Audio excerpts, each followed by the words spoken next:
Yale Medicine neurologist and assistant professor of neurology at Yale School of Medicine. Doctor, welcome back. Thanks for having me, Lisa. So neurologists are learning more about brain changes from COVID. What can you tell us about this? A recent study was published in the American Academy of Neurology journal that actually looked at a number of COVID-positive patients and MRI findings. This was a multi-center study looking at cases over 11 hospitals. And what it shows is changes called leptomeningeal enhancement. So inflammation around the brain tissue was actually seen in some patients with COVID-19, as well as ischemic stroke, which is a clotting form of stroke, and other kinds of diseases such as encephalitis, where patients have cognitive difficulties.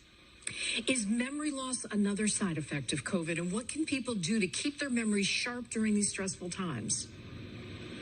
Absolutely. Memory loss is one of those phenomenons that happens anytime there's an overly stressful situation.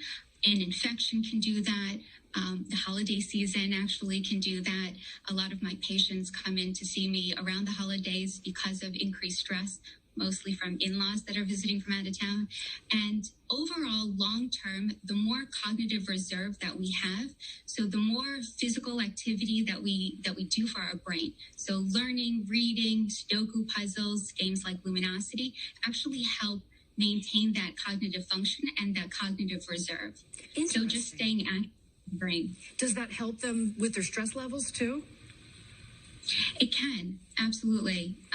Other things that help with stress is meditation, yoga.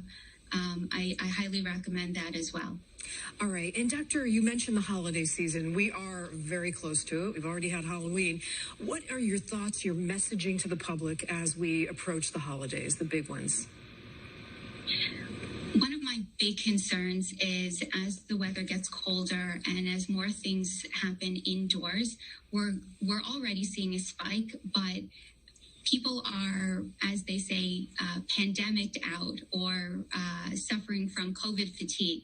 And it's harder as we go into now the 9th month of this pandemic to continue those social guidelines and continue to protect the elderly and the sick. So the most important thing is for Thanksgiving, for other holidays that are coming up, to really limit interaction with large groups of people.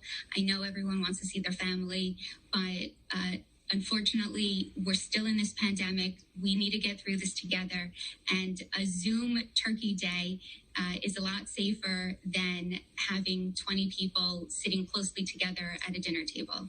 And you know, Doctor, you said we want to see our family, but we also want to see our family alive, which is the point of all of this. So great advice. Dr. Stoll, thank you so much for being with us. We really appreciate your time and insight today. Sure. Pleasure as always.